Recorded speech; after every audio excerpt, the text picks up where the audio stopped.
traveling has never been this simple in the Gambia. Oh yes, you don't need to visit the GTSC depot just to get a ticket. Just download the Yona Wallet app today and enjoy hassle-free bookings. With Yona Wallet, you can buy your GTSC bus ticket right from your phone, anytime, anywhere. From Kanifing to Dakar, Dakar to Banjul, or upcountry routes like Kanifing to Basse and Basse to Banjul, Yona Wallet has you covered. No queues, no stress. Just safe, fast, and convenient ticketing at your fingertips. Choose comfort, choose convenience, choose GTSC with Yona Wallet. Yona Wallet, your money, your way. GTSC, moving the nation forward.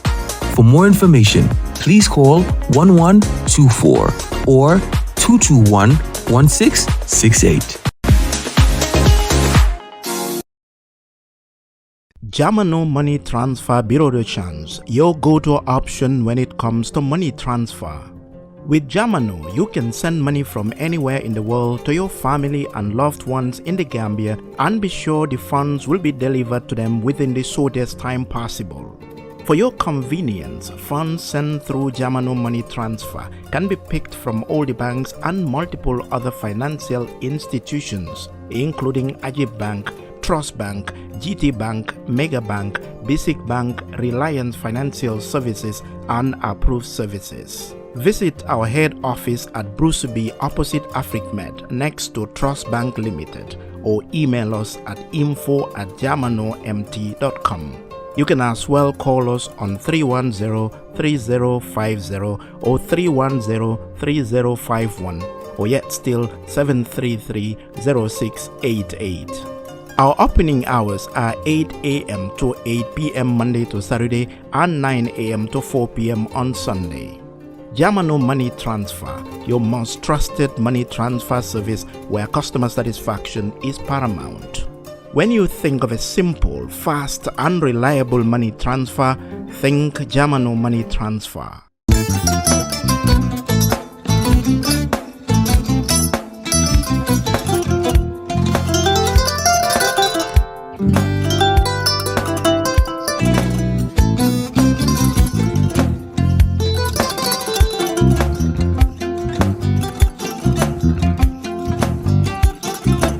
I get it.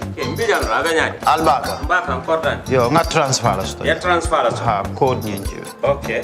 What's that? Nsila ID soto. Sorry. I get it. Bijan bro. Albaka. Mbaka. Bara alla service o tariya. Mbare. Mo ki janna nun kunu bara tariya. Jannom yona forest de bureau. Gambia tonkon na no mbari ya bere. Birim koyna fo katon. Bari si kodo kino katon ni fo bolong blabe. 56 branches mola soto Gambia jam. Ha? Gambia kono ani Gambia bantala bankol. Nko kodo kiya bere. Kodo sifa fo falindiro fo nyaadi lafta memmen na kodi to poto nin kodi maraw. Jannom number 1 di nyonta. Andum fana nata anoda enterprise sotale. Golam nyindi ko domorol fana kol fana be firale de dadi man domorol dir fana beteat. Gambia dawda yalo nga fa kendol sotale je. Wo moyo diat. Apelenta baraka ba ya lafta nyelen kendol e bina. Yalo bukani la ko la baraka ba. Yalo ndel chosano lo. Baraka.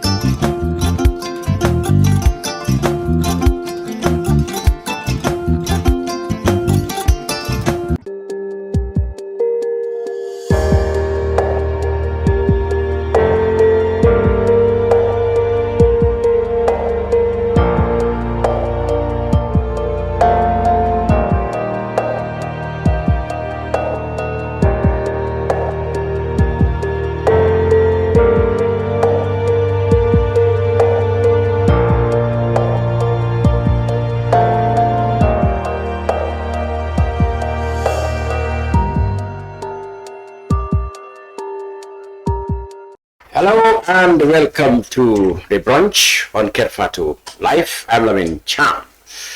This week I have two eminent personnel in the studio, or panelists in the studio, in Karafa Sambou, who comes from the People's Progressive Party, PPP, and Mamadou Esba, journalist, human rights activist, and former president of the Gambia Press Union. This week we'll discuss matters both in the domestic and international front. In the domestic fronts, the draft estimate for the budget has been presented on Friday, that's yesterday. We will take a look at that. Former President Yahya Jammeh said he would come in November. Do we take him seriously this time? What are the implications? We will discuss that.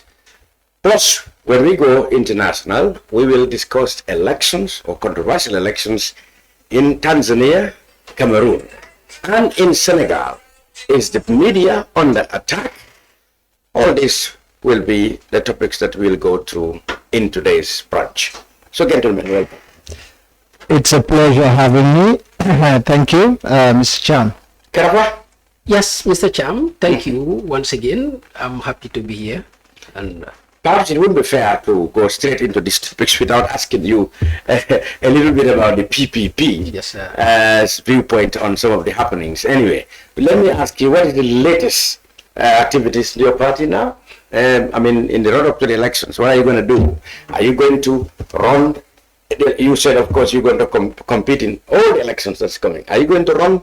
Are you going to put up a presidential candidate? Or are you monitoring the talks about opposition coalition, etc.? thank you, Keba. Which Keba are you talking about? Keba Jallo? He's my mentor, of course. Okay. Thank you, Lamin. This is very good. PPP, like I said, it's not a new party. First of all, I will thank our Secretary General, who has just left the Gambia. Oh, he was in the country. Yeah, he was here. He came for a nation call. Okay. When the IPC had a program on hate speech, combating hate speech and inclusive politics. I remember so that. he had to come all the way from US to come and attend that occasion and just a 3 days visit. So we are thanking him on behalf of the Gambia and PPP for what he has done, seeing the country at heart. Like you said, the latest in the PPP is what I said here last time. The PPP is there to work on itself, trying to restructure all its internal organs. And presently, right now, we've dated an event that is a regional congress of West Coast on the 29th of November. Yes, so that is from there, all the regions will follow suit. Regional Congress. What was that supposed to achieve? Well, that is to show that the party belongs to the people from the grassroots. So every region should have its own executive. And within the region, you have constituencies. We will also follow that, that congresses and in fact ward committees. So in a nutshell, that is to show that the PPP belongs to the people from the grassroots. It's not only the executive that do the conclusion in decision making. So are these consultations or regional congress going to form decisions as to how you're going to conduct your campaign in the next election? Exactly. In fact, that is how our constitution is structured. Like this contesting in any elections, even presidential, like you asked before, to put up a candidate, it's not up to the party leader or the executive. It's up to the National Executive Committee, and that serves as the parliament of the party. So, and the combination, the combination of that, how it is constituted, is from every constituency have to present 2 members to make up this National Executive Committee nationwide. So these people, their mandate is to restructure and organize and make sure the party moves. And that is where the Central Committee tap their efforts and push the party to go forward. So, I mean, people will still wonder whether the PPP has been able to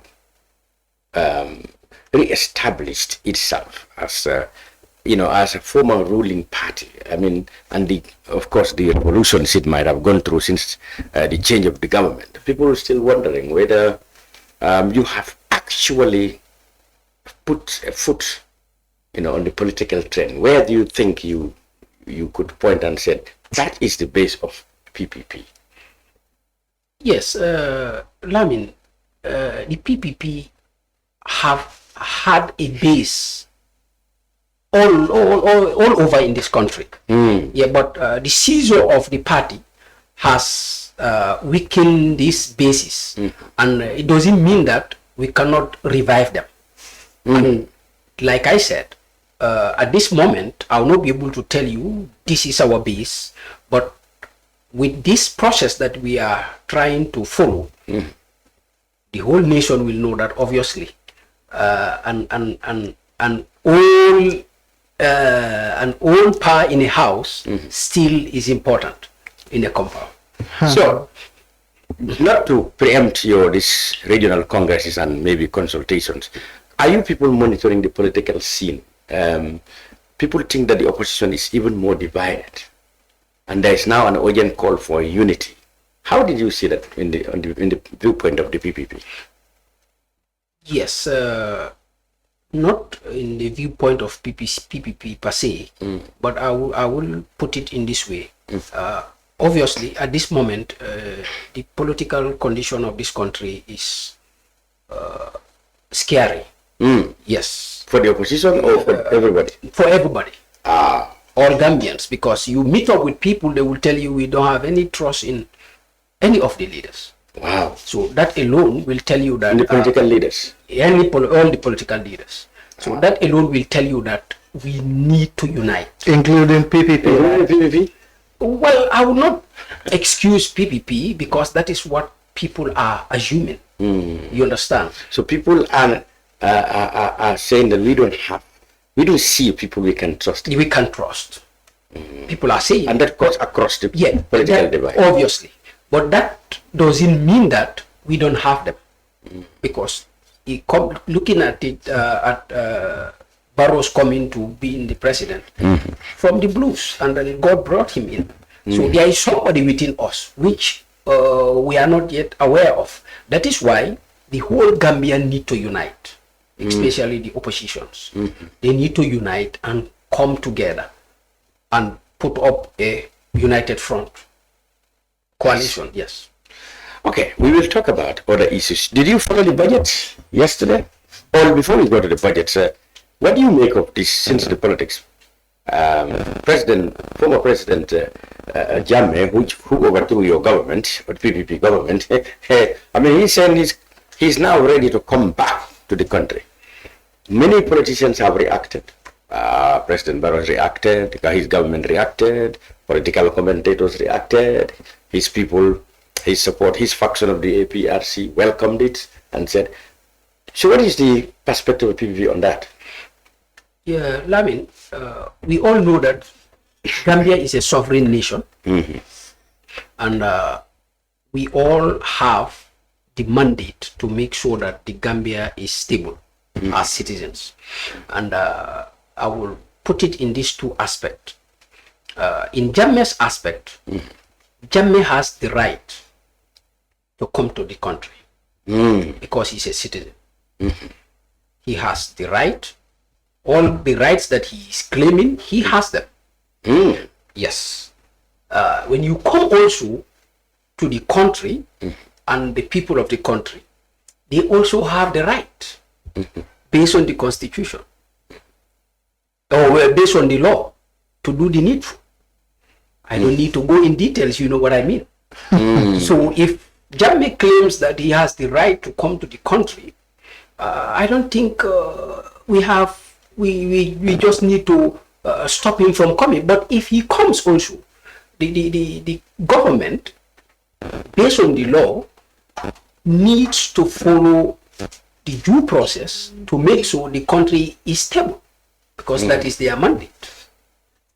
So according to you, you have not seen any problem in His him claim coming? No, I have not seen any problem in his coming, but I will also put it to the government to also do the needful, because he was responsible of this country before. What is the needful? What's the I will not go directly to the word prosecute him, because there is a due process. He needs to be taken to court. He needs to be accounted for all what he has done, because he was entrusted with the country. So that's what I mean by the needful.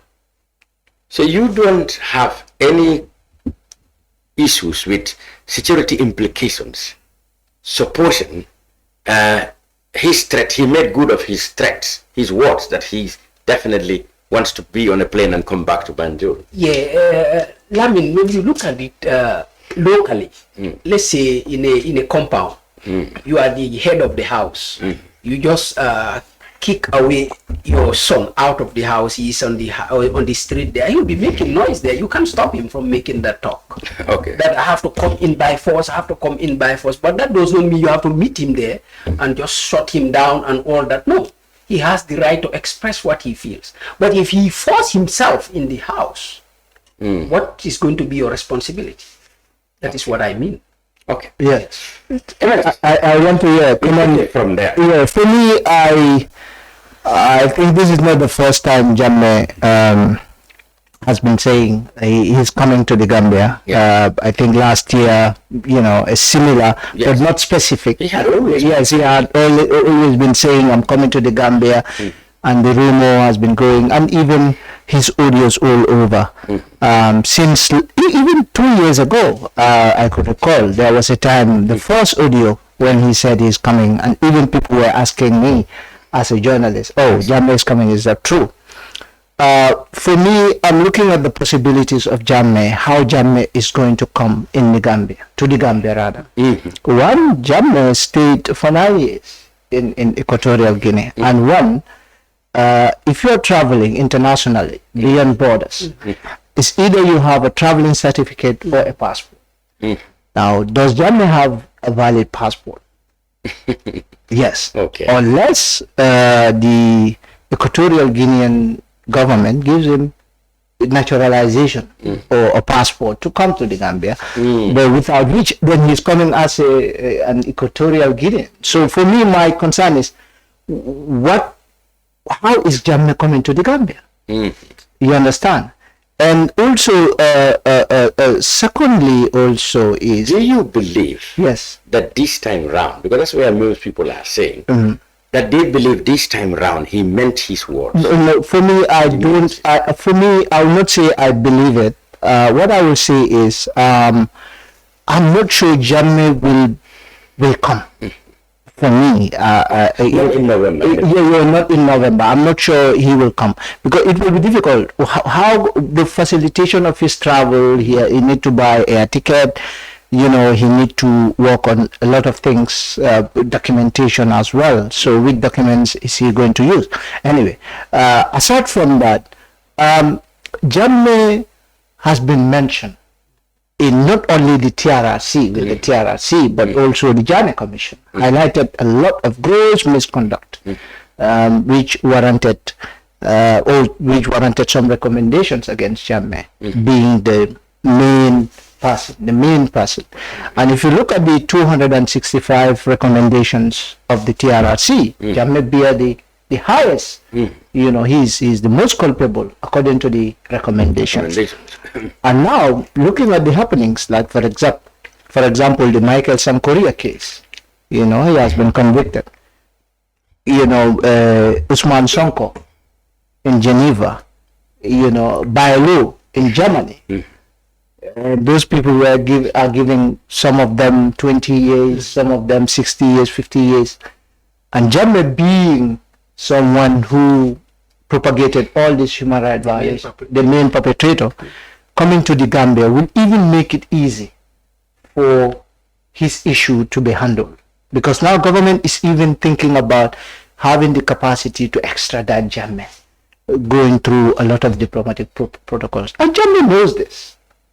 So it's just like you giving yourself to be arrested. I understand, right now he will be frustrated because first Jammeh was living in a luxurious, flamboyant life. When you go to Kanila and you see Jammeh's buildings, they're dilapidated, but you will know that Jammeh was living big.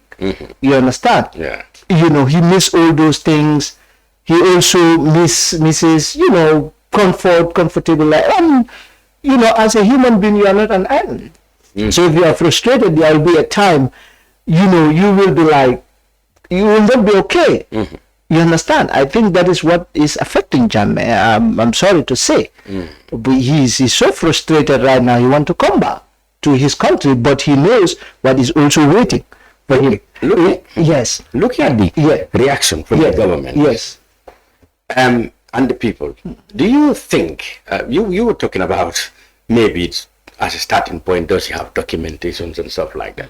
But I think I tend to agree with the difficulties that concern his status more rather than his papers, because his status as somebody, like you said, who has been accused of tremendous, very, very serious cases of human rights abuses. The Gambia government went out to look for international support to make sure that accountability is established, especially people close to him and himself. Okay, we've seen, like you said, people who were junglers or who served in his regime been prosecuted in the West, mostly in the West, in the Western countries. But we have seen, ironically, some of those people return to this country, and so far, nothing has happened to them.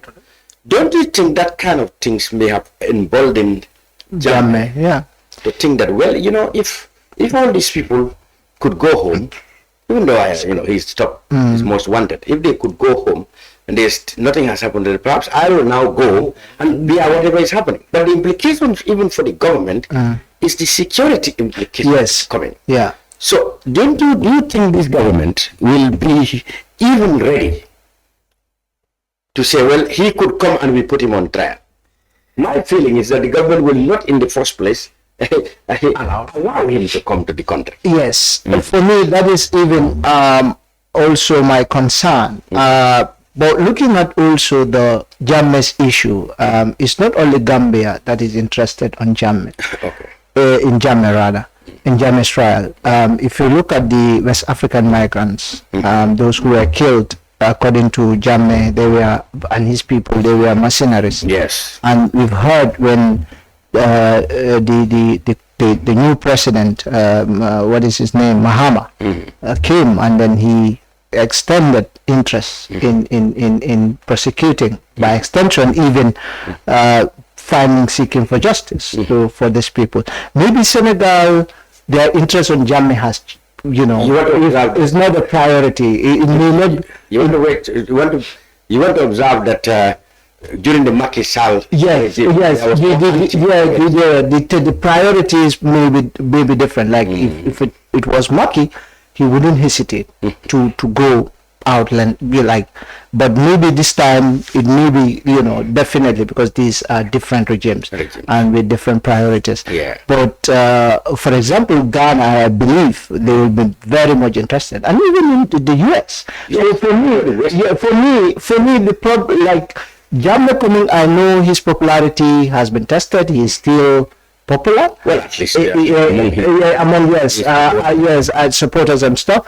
But for me, I don't think government will really neglect the fact that the plight of the victims, like the issues of the victims, ensuring that Jammeh is brought to book. Probably what they will do is to use diplomatic channels to avoid, to not even making sure that Jammeh will not I'm feeling come near to the feeling I get is that it could be possible. The government is trying to find an international support to make sure that if he's going to be put on trial, to be elsewhere. I think not in the Gambia. It's more practical. Now, it could be because of the security implications. Yes, it could be. It could be. But Jammeh is like Jammeh is wanted, so I don't think he will. Do you think, as critics said, the government's own action emboldened Jammeh, like neglecting, or let's say being too slow in implementing the reforms, could have led to this Jammeh still been relevant? Like these reforms have not been. Yeah, I mean, I think that is another issue. To avoid this skeptic among the citizenry, I think the government need to do something. Like the gentleman here said, some of the perpetrators with Jammeh have been tried and sentenced, and we've forgotten about them. So what they need to do, Jammeh himself make it clear in his message that when he's coming back to this country, he's not going to come smuggling or entering this country. He left on a red carpet, and he's going to come back on a red carpet. So we as a country, we cannot rely on external forces to be able to help us do the needful, like I said. So if but Chief, I think also you have to look at the capacity also. I understand, because these are, for example, it has never happened before. Gambia has never tried like this kind of situation. Yeah. So having external support is definitely, and that's not bad. That is why I would point the fact that Jawara came. But then Jawara's case and Jammeh's case is different. These are yes. Given that there was no security implications. Exactly. It would have been in Jammeh's case. Yeah. Given the fact that Jammeh was a soldier. Yeah. He had most of the security establishment in this country. Yeah. He built over the years for 20 years. Yeah. And there are strong, feelings that he might still have influence. You never can tell. You never can. And the government was slow in implementing reforms. This is what So they said all this has now come to haunt the government. If they had been fast in reforms, perhaps they would have not have any worries about security implications. Would have had, in fact, assistance from the external powers to help us if we had implement these reforms, and also this how do you call it again? Security reform. The TRRC. No, the TRRC, exactly. The recommendations, if we had implemented them, people would have come into our aid. But we ignoring it has really bring a lot of skeptic, and the strong base of Jammeh is really getting disgruntled. Yeah, for me, I think, I will partially definitely agree with you that the reforms, some things have been done, but some, for example, constitutional reforms, the constitution, it would have been a strong base for the reforms. Security sector reform, even the vetting issue, the issue of the list, those that were found wanting in the security, removing them. I'm not sure whether the list has been gazetted still, to ensure that, yes, these were people who were close associates of Jammeh, and evidence has shown that they should not work in government. I think that also is a problem. The security, the mentality of the security, for example, the soldiers, integrating, making sure that they also take their position. I'm not saying they are not, but also even the training, the orientation as well. The reforms in terms of their acts, the laws that guarantees their work as well, and their independence or operations as well. I think it is taking real time. So that is why critics are saying these are indications that probably emboldening Jammeh to think that yes, he can come to the Gambia without anything. But the reforms, definitely they are going in a snail pace, especially perhaps Jammeh has come to convince himself that, given what happened to Usman Sonko, his former minister, given what happened to Michael Sankoria, Bailo, he probably believed the safest place is the Gambia. Yes. He might probably think that the safest place is for the Gambia. I'll get there. Whatever happens to me there, that's the safest place, because Jammeh will not dare go to any Western country. No. If he goes there, it's a problem. And even allies of Western countries might not be safe. So given what happened to those people there, and then the return of others who are still here, he might be feeling that, look, you know what, I have to go to the Gambia. That's the safest place for me in any case. Don't you think he has that feeling? Yeah, like I said, he has the feeling, and Lamin, I'll repeat it again, he has the right to come back to this country. But that does not mean, like we've all discussed here, if he comes here, we will not try him. Is it possible here? That's what we are trying to say. You know, The possibility His of very presence. yeah, and also the institutions, you know, they have built the special, what is it? Yeah, special Accountability mechanism court. and also the special court should be built, and, Yeah. you know, to handle situation, the hybrid court. Yes. You know, those things are still under Well, the government. so trying Jammeh, for example, there are certain human rights violations. These are international, Yeah, you know, they have human rights international dimensions. exactly international dimension. And if you look at our laws, according to the experts, that there are limitations. You know, for example, the torture bill just came, the Torture Act, and torture was not a criminal like a whole Yeah. setup. Though you can prosecute people, you know, on assault and other laws, Yeah. but there are no, you know, laws to guide this process. So they have to fix those things. So prosecuting Jammeh in the Gambia might be a challenge. I'm looking at also the security. You know, we also have to be realistic in terms of maybe we want, yes, Jammeh to be prosecuted. But the most important thing is, yes, government should definitely work towards that to ensure that the implementation of the TRRC is seen to be done as expected. The victims are compensated as expected. But it will not be easy. When Jammeh comes here, we say, yeah, okay, he will just be arrested and stuff. But now, what happened next after Jammeh is being arrested? You understand? We've seen General Umpamendi, you know, who were at the General Umpamendi and the other guy, Saul Baji, he came. So when they went to the courts, I think the case was even thrown away because of procedural issue. Even Yankuba Toure's case at first, and you see Yankuba Toure, he was part of those that were found wanting, you know, during the junta era, and then he is prosecuted, and now he's behind bars. But Jammeh is the major guy; he's the main guy. Okay. So how can you prosecute Jammeh? So those situations should be put in place.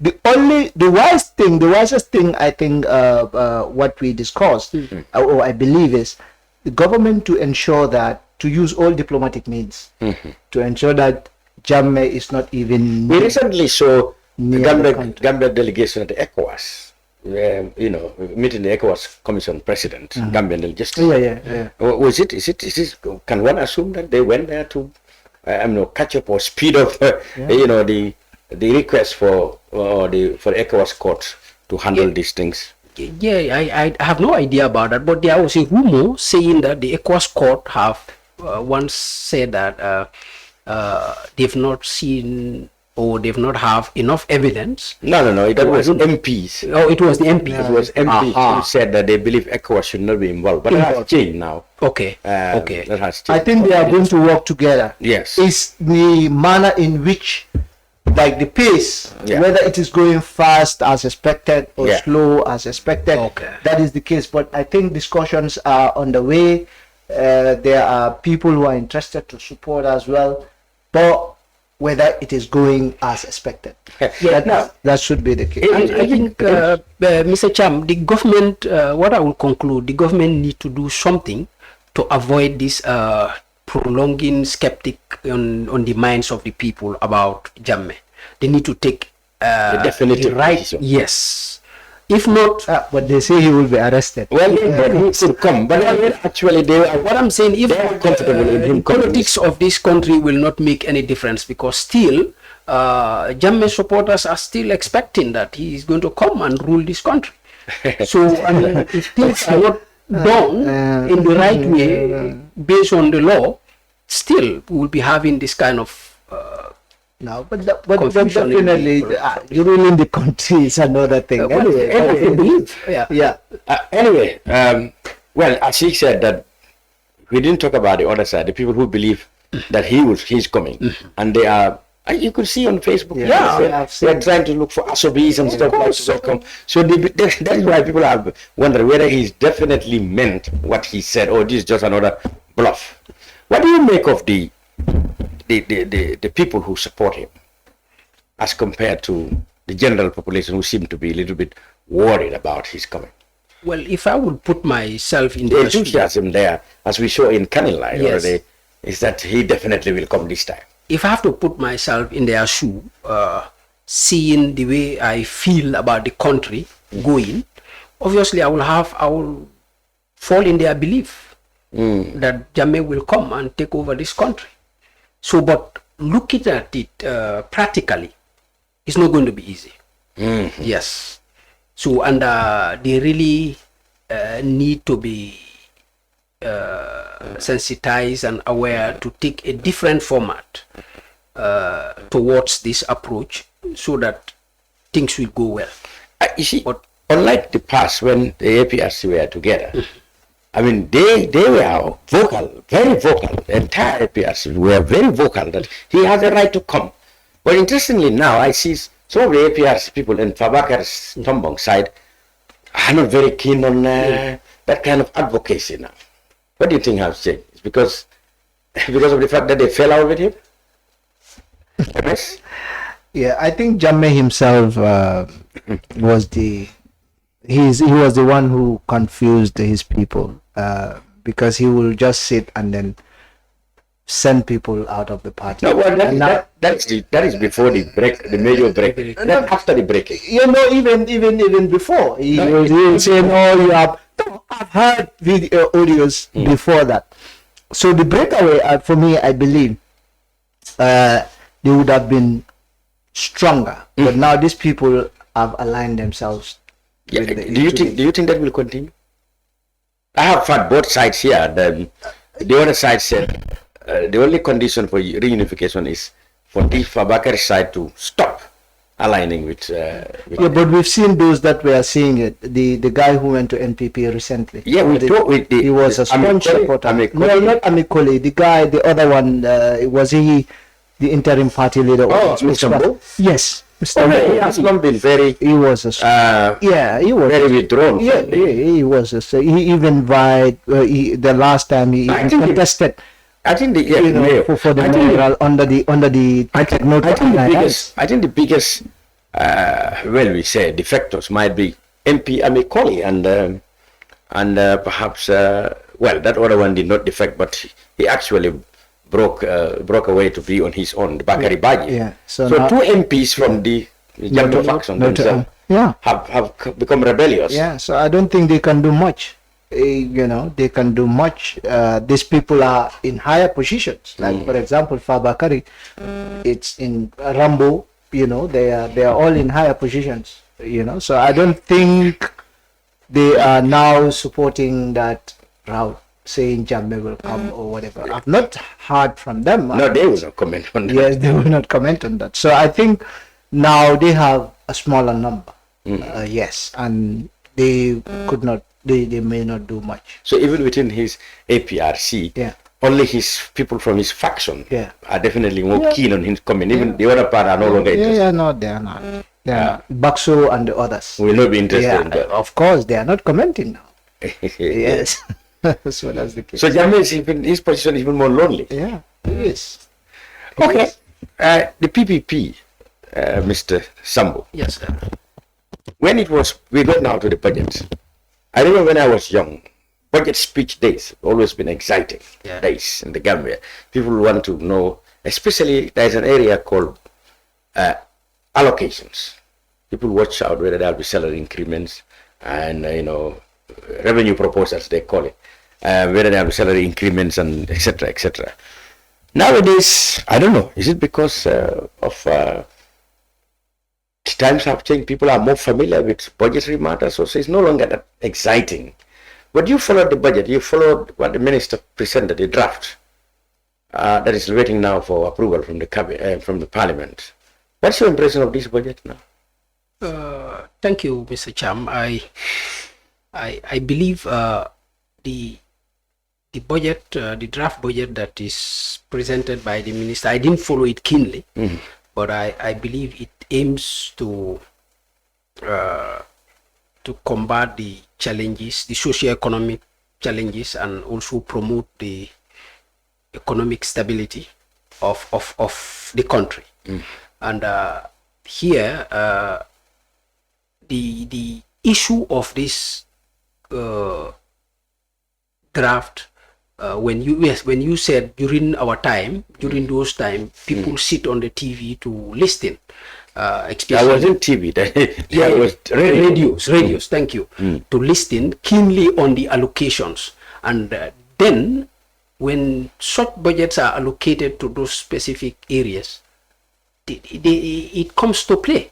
But now we don't see anything like that. That is why people don't go up and listen. Now, for this one, if they really allocate it in the right place and they make it happen, especially the salary increment and agriculture, that will really make a great difference. Because I believe the increment of this budget it looks nice, but salary increments, that's where dictate the stability of the nation. Because if you don't have enough salary, that is where people are disgruntled. But this government has said they have raised salaries far more than any other regime. But are we seeing it? Space of time? But are we seeing it? Are the salary earners feeling it? Then you come to deal with inflation. That is the prices. I mean, the purchasing power. And secondly, also the allocation to the agricultural sector. Yes, it should be very attractive, substantial, so that we will have production very easy in this country. So basically, I believe in these two aspects, personally, in these two aspects, if this budget is play justice in these two aspects, the Gambia will see a difference. Yeah. Okay, let's start with the fact that this time the minister met the timeline. Yes. To present the budget. I remember this time last year, I was sort of queried as to not respecting the timeline. You know, he did. You know, there was a change, a constitutional change, that, you know, the budget estimate should be presented to the assembly at least a month. Yeah. And the National Assembly have only 2 weeks, that is 14 days, to finish. That is why sometimes you see them doing haphazard work. But yeah. Pum, you know, then it is approved. Sometimes no major changes, you know, just see copy and paste, you know, no major changes. Last time what happened, it was the first time that the minister supposed to implement that. Okay. You know, he failed. I don't know what kind of excuses that he has, but there was a stand warning. They said they were working up to the last minute. Yeah, up to the last minute. Yeah, and on some things that are coming up later. Exactly. So now what happened was, that was the changes happened because of a private member bill by Honorable Bow. So this time, you know, the last time they warned the government, the executive, especially precisely the minister, to make sure that this doesn't happen again. So I think now the minister, looking at the obviously end of October, and now they have met the 60 days. So obviously, and currently the assembly is on a budget retreat. They retreat. A 1 week, budget retreat to look at the budget, interrogate the budget, and mostly now what happened is because of the change of the standing order and also the National Assembly Service Act. Normally what used to happen when the budget is presented, then is the minister who comes to defend the budget, you know. But now they take these things to various committees. Like when you talk about health, the health issues goes to the health committee. The others goes to the other committee. So each ministry will come, and then it's like another bilateral. Another negotiation. So I think that is good. These are very good practices. For example, in East Africa, mostly in other countries like in Kenya, what they normally do is they prepare the budget 6 months. You know, it comes to the National Assembly in advance, so that you have time. They also even go, for example, when they say we have projects, the root project, we are going to invest this so amount. they go and see it for themselves whether it's worth it or not, whether the money that has been allocated last year is being pumped or has been pumped also. So I think the budget formulation process, if you get it right, then the accountability mechanism becomes so easy and very transparent. So this year, for me, my worry is, my concern is the debt service. 13 billion. It's increasing. You know, last year it was 7 and then they had to cut it off to 5. But debt, you must pay. Absolutely. This is by force. Debt and tax and debt, like debt. Yeah. These are inevitable.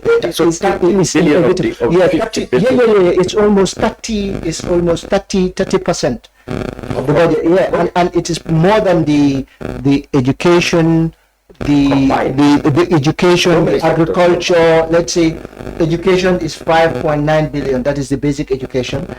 Ministry of Health is 3.1 billion. Interior, it seems now there is a lot of investment on interior. Interior used to be like $1 billion plus. How much have been allocated? Now the Ministry of Interior is 2.3 billion. It is the number 4. Equipment, police. Yeah, police, because of the recruitment. The recruitment. Yeah, the recruitment. You have to pay more salaries. You have to also, buy a lot of, issues. And we are coming to the elections too. I see. Yeah. So you will also understand that, yes. Of logistics. Yeah. But finance is 2.2 billion. Finance minister, 2.2 billion is number 5. They give all the money, but they seem to spend less. They seem to need less of it. And foreign affairs, that used to be ahead of finance, now is number 6 on the budget. Foreign affairs. Yes, and then also you can see Ministry of Transport and Works. Maybe they are using a lot of money to build other infrastructural development. Now you have agriculture, that is 1.7 billion. Agriculture? Yes, agriculture. The last, normally what they do is the agriculture used to be below $1 billion in terms of the GLF, the government. That's government's fund. Yeah, but then when you add it may be even more than this. Yeah, if you add the project, it may go up to $3 billion, $4 billion. Okay. Plus the root project, the roots, and the other projects that are there. So defense also, if you look at defense, it seems Gambia is investing more on defense, 1.2. Still on the centralized services. Most of the time, this is the debate even at the National Assembly, that when they say centralized services, like the other parastatals, they put them together. They allocate money. They just lump everything together. The office of the president is the 12th on the agenda. That's how many? That is 740 million. I saw billion. Million. Sorry, $740 million. I've seen people saying 1 billion. I think people also should be following the budget. The OP alone doesn't. Yeah, so definitely. Maybe with the vice president office and other things, they also have to understand. Yeah. So you have. But they are given specific budgets. Yes. So the president's office is 700 million. Yes, 700 and the vice. 700. No, I think they this time they have. Or they put them together. They have the office of the president and the vice president. Oh, that's 700. Yeah, that's 700. So it's less than $1 billion. Yeah, it's less than $1 billion. That is a substantial amount of money anyway. It is. So now what people should be doing, because I have the budget now, what I normally do is to go into the budget itself, the specifications. You go and check what is what, because for example, sometimes the office of the president will have entertaining budget over 50 million. You have for example, entertainment budget. Yeah, they have entertainment budget. You also look at the maintenance budget. Those are the kind of things. Also, the food that they use. Everything is in the budget. So before people speak out of, because mostly there are a lot of this information is happening around this budget. I've seen that. That is why for me, I always want to have the budget first before I talk about the budget. So you can see. So which sector received the highest allocation? Is the National Debt Service first. Oh, yeah, debts. Yeah, debt. So we are paying a lot of money. That is $13.4 billion. The question all remains: debt. did we do justice to those debts to warrant this kind of? That's this kind of debt repayment? that's the question. Whether we are, for me also, having borrowing is not the problem, but is what are you using the money for? That's what The way what they call we justify yeah. paying 13 million. Okay, the billion. 13 is in billions. Billions. Yes. Government will say, well, we borrowed money to build roads, first-class roads. We borrowed money to finance hospitals, or we borrowed money to provide for the social. Yeah, but remember also part of this is the OIC payment. Exactly, OIC. That's what the cars, the motor cars, and other things. So part of this is part So of the critics of the regime said they borrowed so recklessly that we are now paying for the cost. How do you justify this huge debt body? Now, do you think it's justified, the roads that the government talk about and the other things? the roads are very good. But sometimes you even wonder whether some of the roads, whether government is even looking at the quality of the roads, especially the feeder roads around the other end, the Sukuta and other places. The general feeling this government has done very well in terms of absolutely, absolutely. The roads are very good, but the problem is, like, if you go to these places, sometimes I'm not sure whether the contractors are being monitored. Like, you see certain places, especially during the rainy season, some of these roads are not motorized. Yes, whether the quality of the roads. Roads are very essential. Yes, they are very. And they have money to put up roads in so many areas. So many areas, especially Brufut, your place. The Kabadas, so many areas. That is true. But then, like you said, what the commentators normally have is what procurement process, quality, monitoring, contractors, eligibility. Even the audit. The audit raised a lot of questions about the procurement issues. But roads, for me, they are very good. It's where you put your money when you borrow, whether it will also generate. Yes, even if it will generate, but does it really? No, I mean the value. The value, protection, and development of the people, and the places. Exactly. Because of course, if you build a road, you see so many things are happening. So that the economy is boosted, health facilities and stuff like that are accessible. Those are multiplying effects of roads. Mr. Chairman, but the problem, like he said, as the auditor indicated, is the procurement process and the dispensing of the funds. So much as governments may like very good roads, and they appreciate that, but then the process where we acquire them, how we expend the money is as raised by the Auditor General, is where the government always come on the flak. And Mr. Chairman, you raise a point saying how do we justify these debts coming to the roads you're talking about. The government have done well in terms of road. Example, this Burfoot road that you're talking about. Not only Burfoot. Yes. Madiana going towards Mariam, Mariama. And then to Mahuda, Banyaka. To me, those are areas that we are definitely not accessible. Yes, but now, to me, how can we justify that? It cannot be only the government's responsibility. We people, we also the people of this country, looking at how we will maintain the road. Now, look in Burfoot now, there are groups of women who give time for themselves trying to sweep the road at times. Yes. Voluntarily. Wow. Yes. And they said people will even donate them with brooms and all that. So time to time they get into the roads and make it clean.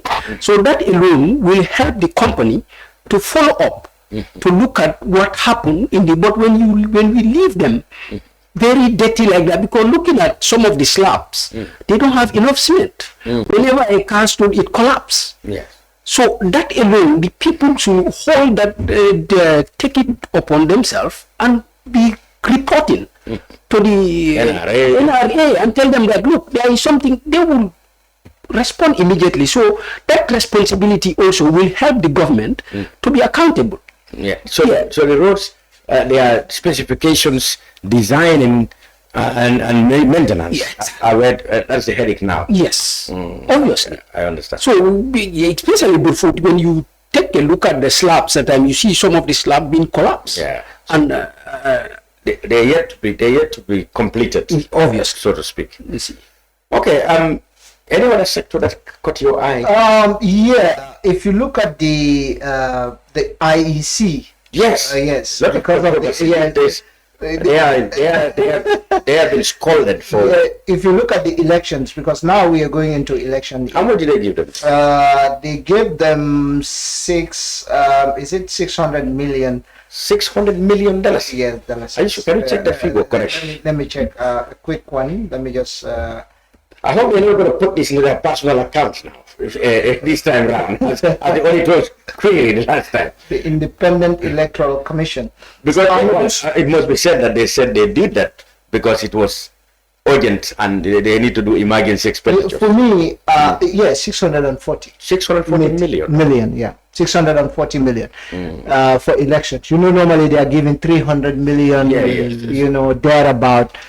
You know, for me, I think I listened to the IEC, the new IEC chairman. You know, Gambia sometimes the problem is people will just say this is what we used to do, how we used to do things. Yes. The tradition. There is no change. So the area, the greatest flag people is the putting of the placing of the money in private bank accounts. I should say, not private, but private bank. It may not necessarily mean that guy has taken the money, but maybe they have taken the money, but the procedure was wrong. But then there have been queries over retiring. You remember there are retiring, bringing coupons and making sure that the receipts are okay. You know, everything. So but the procedure of putting it in private bank, no, it's wrong. It's wrong. I agree.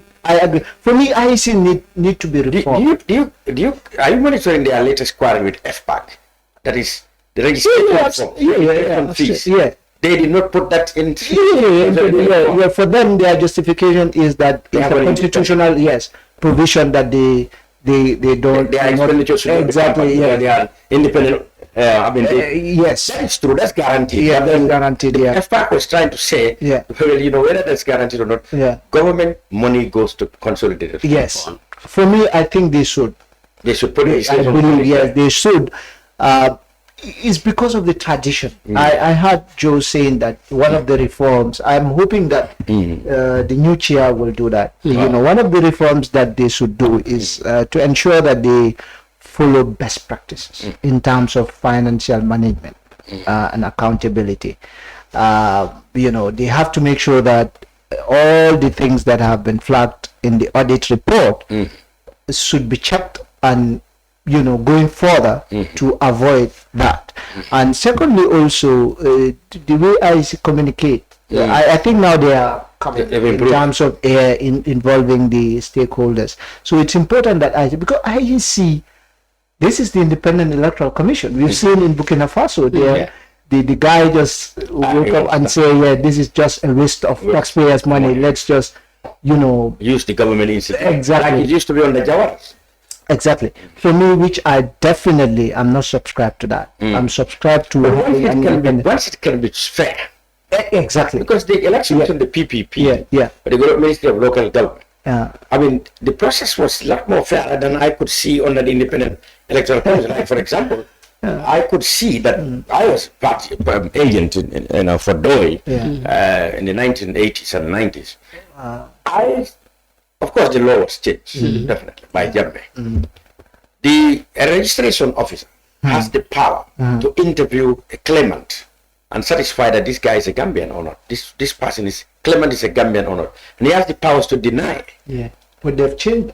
So that law changed. They've changed that. You just bring, for them, the law says, just bring any document. That is where the irony. Jammeh changed that. Jammeh changed the laws. But then, of course, we are and still call the election body independent. No, for me, Mr. Independent should have, you know, one of the reforms that IEC should do is to just rebrand or change the registration process. Let it be a continuous registration. How can no, they just integrate what Senegal is doing now and Cape Verde. Even with your passport, you can vote or your ID card. Yeah, they link it to national documents. Yes, you don't need to make it periodic because if everybody has, because it's logical. It's only a Gambian that can get an ID. So it will work that way. Exactly. It's only a Gambian that can get a passport. Exactly. So once you got any of these, simple, you definitely should have access to something. So behind your passport, it should be two sides. Yeah. Behind your passport, you can argue is that the government has not been able to provide passports or ID card to everybody. No. So if you link it with that, people will vote. And also, so you know how many people have ID cards? They don't have voters cards. A lot. No, they are always with voters card, and they don't have. That's what I'm saying. So it's like we've seen even during the registration. Minors were registered and IEC confirmed it. Yes. They said they have no choice. So to avoid those kind of things, that okay, we go through the revising courts and do that and validate. Yes, the revising courts can stay. But if someone is 18, you don't need to wait for IEC's registration. Okay. For example, in 2030, it is not in local government, people can be disenfranchised because the target is not at in the local government elections. Well, I conduct elections. I know I have conducted elections severally at the highest level. I was an assistant returning officer, and I know how this works. So what happened is, those, even if you have supplementary registration, those who are allowed to register are only become 18 on the 5th of December. Now after that, can you vote for the National Assembly elections if you are not 18 on the 5th of December? And there will be no supplementary in between. So it's just once. So now it means, but if it is ID card, you can just go and get it. Yes. Even if elections is tomorrow or next week, you can apply for your ID card. 1 week, you get your ID card and go and vote. So we need to change this system. So there shouldn't be minors in terms of election. Exactly. It was put there for people because they believe that minors don't understand issues. Yes. So if you don't understand issues, you probably might contribute in electing a bad man. Yes. So they told that if you are 18, you should be able to think logically enough to know which politician is saying the right things. Yes, the right That's why the age limit is there. However, you are right that it should be open. It should be every time somebody reaches 18, you go and you just go and get your ID card, and then you're good to go. Yeah. For example, somebody like the supplementary, it's only people who get into 18 by December. December, yeah. All right. Yes. What about somebody who might get 18 by the local government election? In March or April. Yeah, it's left out. Yes. So you will not vote. Hundreds. Yeah. So that is an issue. Yeah. That is why also it is important for the government to campaign seriously to get people to access national ID cards. That should be the campaign. But you see, they show more enthusiasm in helping people to get voters card than to national ID cards. That's where the problem is. Is this politicians? Politicians will go all out PPP to help people get voters cards, but they don't care whether you have an ID card. So you see, politicians are always self-centered. Okay, let's move on to another area. That is, this is an international level.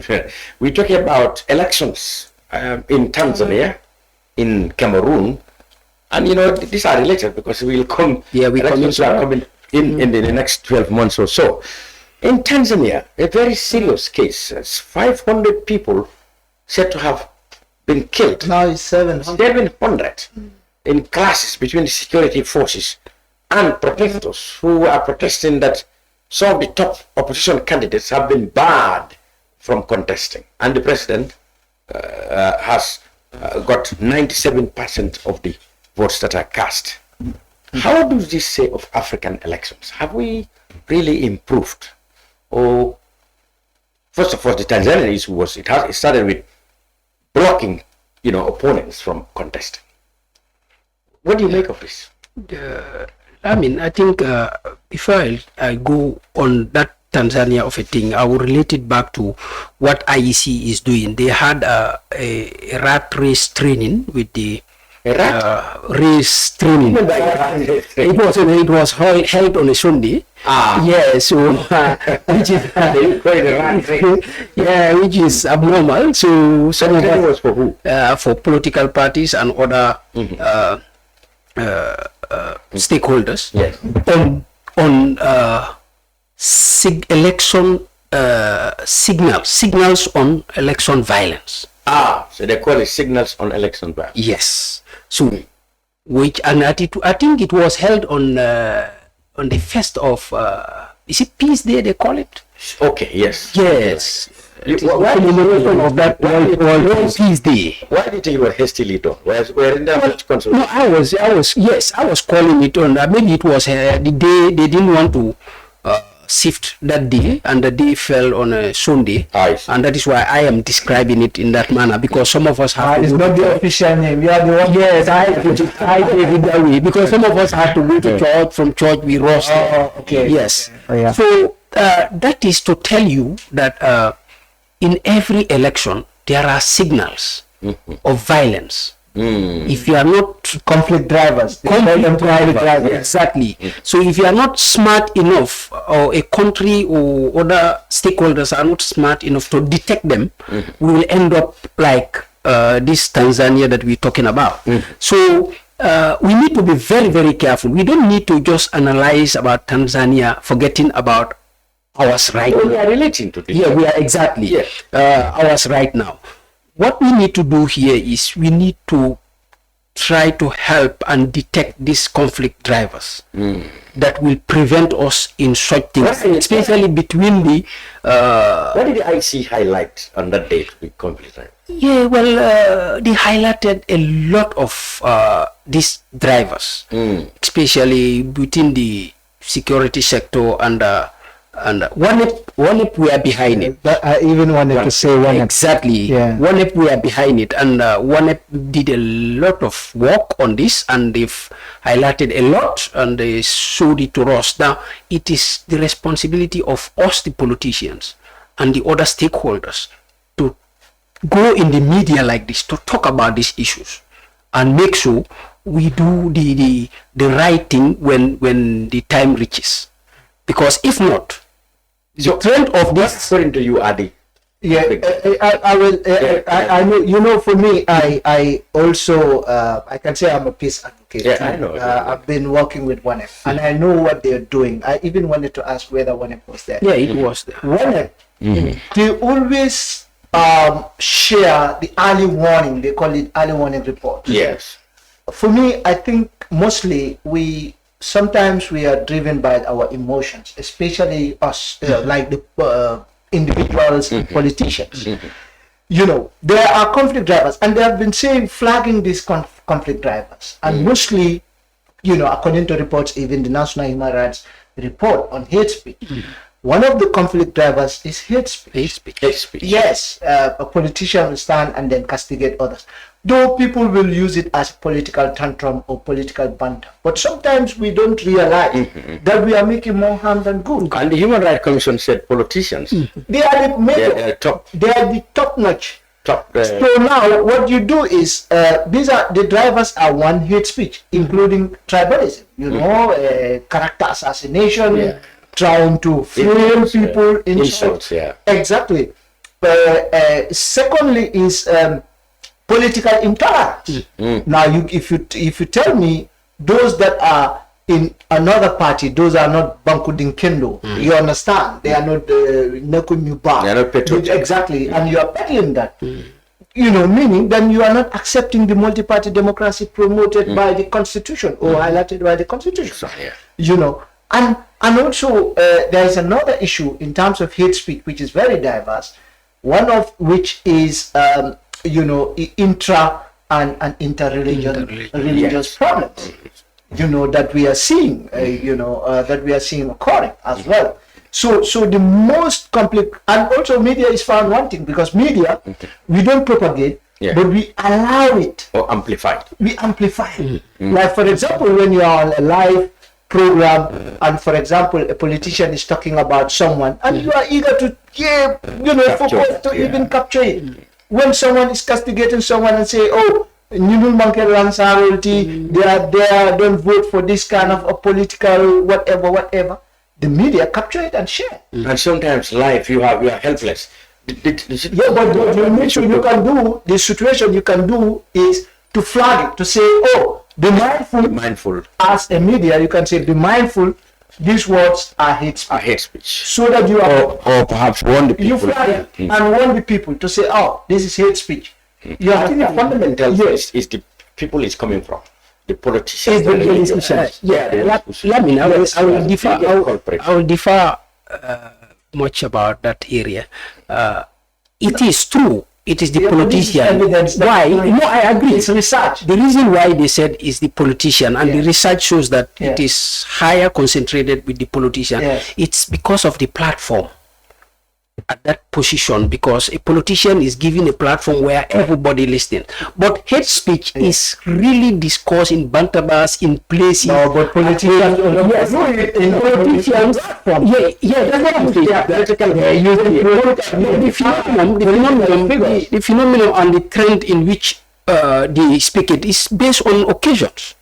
Yeah, but whenever political activities is off, you hardly see a politician going somewhere making hate speech. But the hate speech continues. Yeah, but I'm not saying that. No, for me, I cannot believe when a politician stands, instead of talking about policies, issues, how to address issues, and you start character assassination, assassinating individuals. So now we call let me not call them common, the people that support them. This is the message that they will transfer. That is what I'm saying. And they will use it, and they will be very aggressive. Yes. So because of the position of problems. Yeah, and that is why IPC have done this. Yes, actually had a recent function. Yes, written that to every party was given a banner, indicating that my party say no to hate speech. So you understand. So that is just to prevent anybody giving the access to any podium. To bring one word of hate speech that will blow everywhere. But like I'm saying, within Bantabas, home, schools, people are saying, hey, man, can I so man in college in Bangkota? It's happening. You will never see a politician sitting and say, all the time saying, no, but they say, they say, occasion. Thank you. That few occasion, when you go to communities, but when they go off the mark, good. And off the camera. They say that. And the followers, this is what they hear. Exactly. They set the agenda. Let me tell you, those followers follow the agenda of the political head. The political head. So even if not the political head, if you don't say it, and someone closer to you say it, and you are not condemning it, then it means you are condoning it. I think so. That is the problem. And in Tanzania, I just want to corroborate this. In Tanzania, what happened is one of which for them, it's not tribalism. No, it's not tribalism, but it's creating the political space. When John Pombe Magufuli died, the former president, he died, and then the vice took over from him, and this is the first time.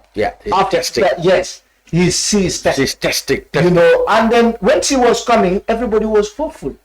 People were hopeful that wow, this is the lady who's going to salvage the country, because John came, fighting against corruption. It's difficult when you fight against corruption. You start arresting people, but John also was arresting people, but not like political heads like this lady is doing, because the lady arrested Tundu Lissu, I think one of the greatest opponents, opposition. She arrested Tundu Lissu. She arrested a lot of bigwigs, political bigwigs, and then just to clear around, and even the media. You understand? And even arrested some advocates, activists from Kenya. But you have to, who came there? So now what happened is for me is the level playing field that is constricted now. I'm not sure Gambia will go to that level, but we can learn. Well, exactly. Like the signals you're talking about. The fundamental problem in Tanzania, in this particular one, is banning of opponents. Arresting them. Political advisories, banning them, arresting them. Yeah. Some have even run away for their lives. Yeah. That is definitely unacceptable. I mean, because Some even disappear. Some disappear. Some disappear. But then the worst thing now is how the security forces handled it, the subsequent protests. Yeah. 700 people died. That is a huge loss of life. And what happened is also look at the results. Yeah. How on earth can you win? No, in fact, when you 97%. once you it's possible. With free and fair elections. Yeah, because definitely, even if you are popular. You see, the people are not protesting about election results. Yes. They are protesting about the fact that the election was not free and fair. There was no election. And even imagine the religious leaders came up to protest, the young people. Even the military. In fact, some of the military.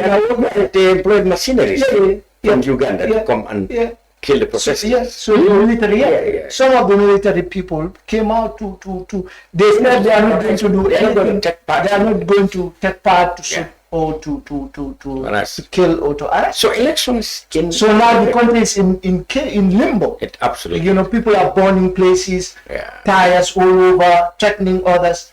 So the signals that the IEC was talking about, or the IPC here, was banning the fundamental problem in Tanzania is banning political adversaries, and trying to oppress dissent and stop people from expressing their political choices.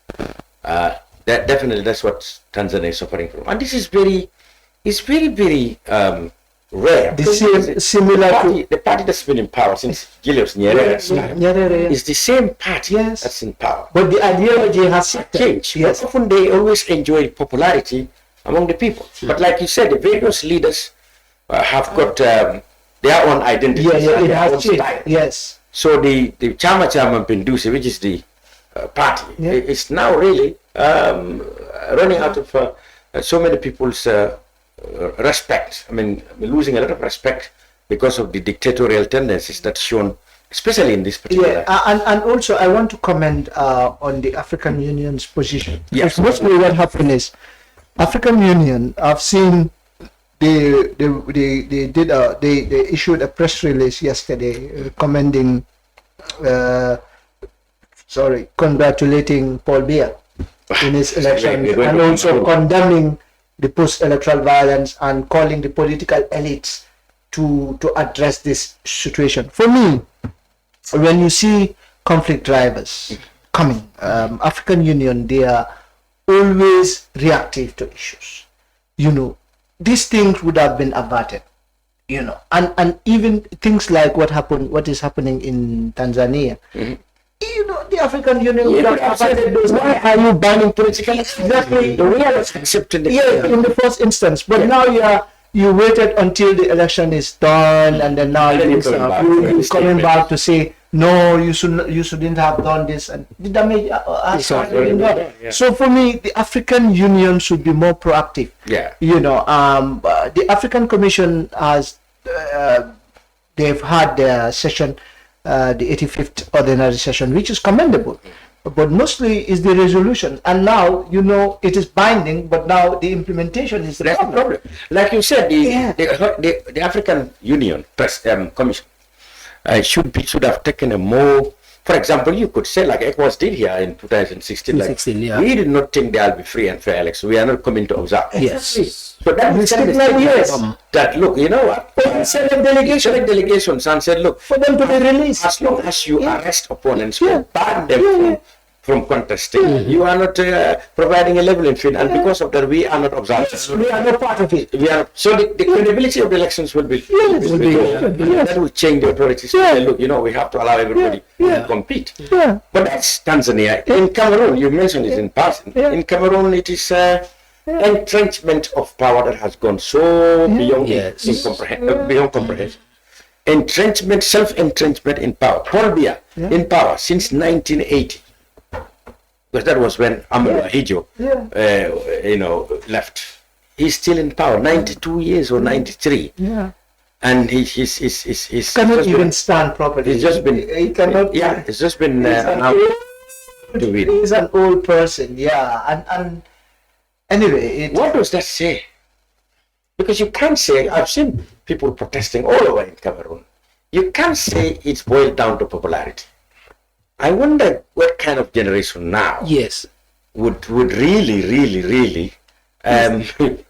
love to be ruled by people who's 93 years. And this is normally it is a cabal. It's normally people surrounding him who around him Exactly. who fear what they will lose. What they will lose. Yes. Exactly. Or what will befall them if they leave. Mr. Cham, that boils down to the constitution. We don't know what their constitution. No, they don't have term limits, obviously. Exactly. So that is why we will be very careful on saying he should have not contested, because we all believe that the constitution dictates every organization or every country, whatever you call yourself. So looking at it in this Gambian context, we had the last session we have here is for the Gambians to be awake and work on this term limit.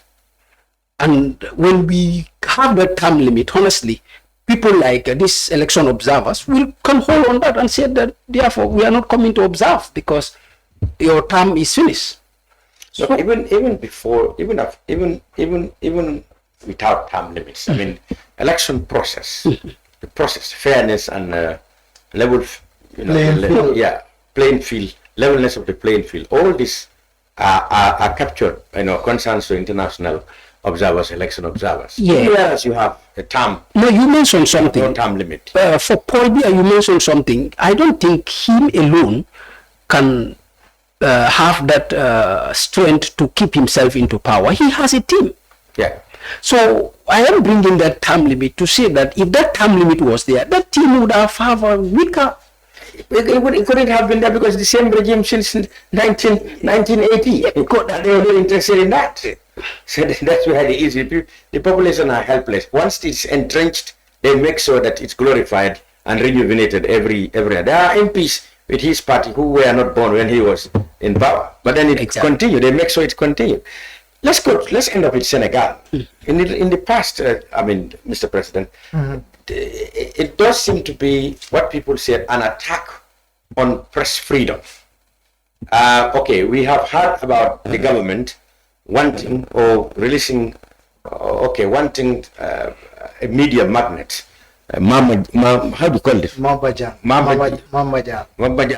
yes. Who they said is wanted, but had escaped. And then journalists who conducted interviews with him in France got into trouble. Two of them, I think they've been arrested, and even their studios were raided. So what do we see in Senegal? Is it really, is the regime now not quite showing or unduly or necessarily been intolerant? Yeah, I think that was so unfortunate.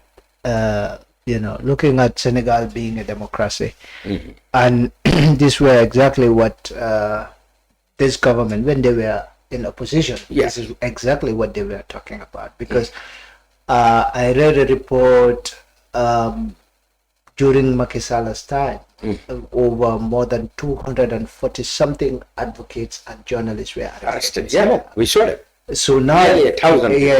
And this were one of the things that they were talking about to say, this regime should go. That they are not following due process. They are arresting their critics and stuff. So for me, I believe that arresting journalists just because they have given platforms to individuals who are not terrorists and who are not talking about, though according to the government, for them the position is this guy was involved in fraudulent activities, financial whatever, but he was not. He's not been proven, he's not been prosecuted. Exactly. So he's just an accused. Accused. When has it become a crime? So exactly to interview somebody who's an accused.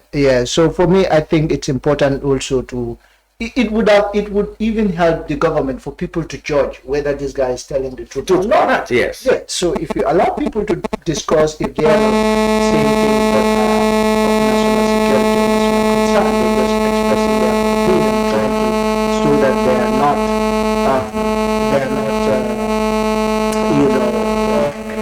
doing anything with regards to national security, then it means that they should be allowed to express their feelings. So if you start clamping down on media, arresting them, even stopping their program, imagine, when people are on live program on air, you just come and stop them, that is definitely, we are not looking forward to that, definitely. That's the height of things, and I think the government should, the Senegalese government should definitely desist from that. If not, people will not trust their agenda again, because they will believe that they just want to be one-sided, and whatever they think is the right thing, that is what they're going to do. So basically. Just relating it to recently, the Ministry of Information here in the Gambia released a press release. I mean, that many journalists are bound to be quite interesting. It seems to be telling journalists how to do their work, so to speak. Yeah, for me, I even saw the police issuing that press release. For me, I believe in respecting institutions. Like, for example, the ministry, when I was at the GPU as the president, I used to have engagement with the police, and sometimes when they have concerns, they will reach out to me, and I will ask them to go to the media council. The same as the minister, even Dr. Ismail Assis. So for me, what I will say is, before the police or the ministry issuing such statement, when you have concerns, go. It's not bad to have concerns as government. We've gone to we have meetings yourself. We have solved a lot of issues between the government and the media. Exactly. But if we start issuing press releases again, it sounds more like a threat and a war interference than it serves as a because they engage the people. If there are particular issues you think you fear, maybe from the tone of the letter, I think maybe they are concerned about things that they believe might have security implications. Because they said commentators and some reporters, stuff like. I mean, you can come to the media council or the media to the president union, and they will say, okay, what are the concerns? What's the trend that you think is that? But when you come out with it, then suddenly I think that should picking up quiet. It should have been better handled. Yes, definitely. Should have been better handled. And then Doctor is a very, close partner to the media. So let him engage the GPU, just like we used to do when when they have concerns, they come to the GPU, and then we investigate if they concern, and if we also have positions, we tell them this is this is not our, this is. Definitely, maybe this was the case, and it should have been this. I think it's important to be engaging that. When government is seen to be doing that, probably maybe their intention might not be threatening, but the people will perceive it as a threat, and which is not good for us. Yes. Right. Karafa Sambou of the People's Progressive Party, PPP. Thank you very much for being on the brunch, and of course, Mr. President. Once a president, always a president. MS, thank you very much for being on the brunch. Inshallah, we'll be back with more pieces. I hope we can get the politicians more here. But sometimes we ignore the politicians and talk issues in a wider panel. We will be back next week. Until then, Lavin Cham here wishing you have a great weekend.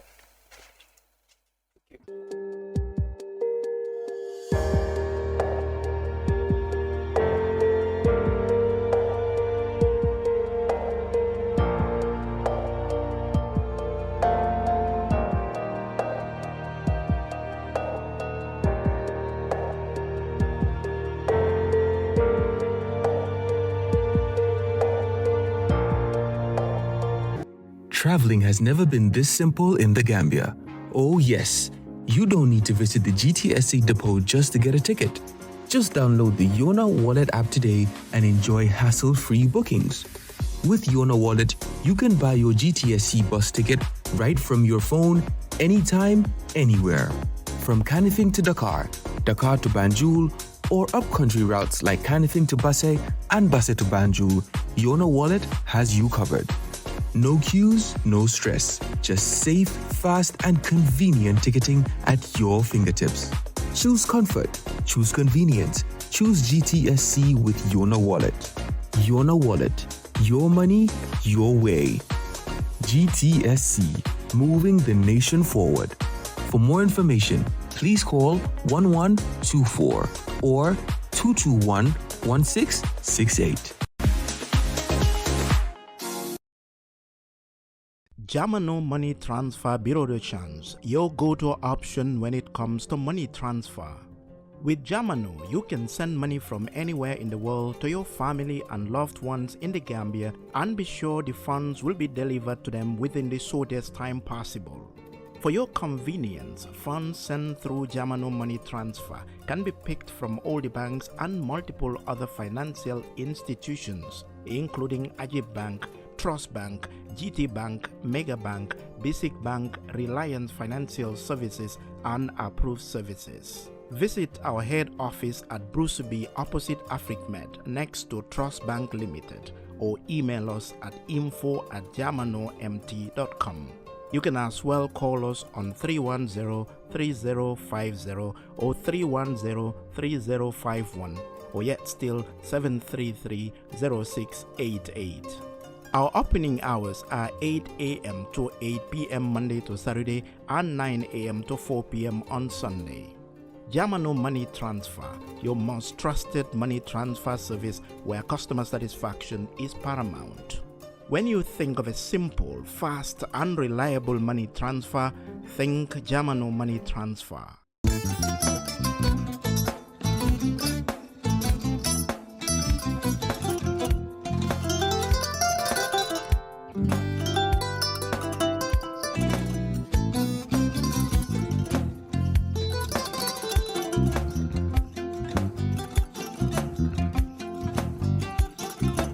I get it. Mbijan raganyadi. Albaka. Mbaka important. Yo, nga transfer la sto. Ya transfer la sto. Ha, code nyingi. Okay.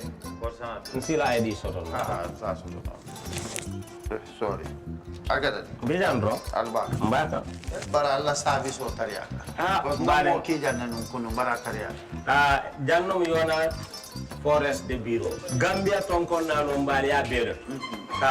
Birin koyna fo kato. Bari si kodo kino kato nim fo bolong labe. 56 branches mola soto Gambia jam. Ha? Gambia kono anin Gambia e bantala bankol. Nko kono kiya bere.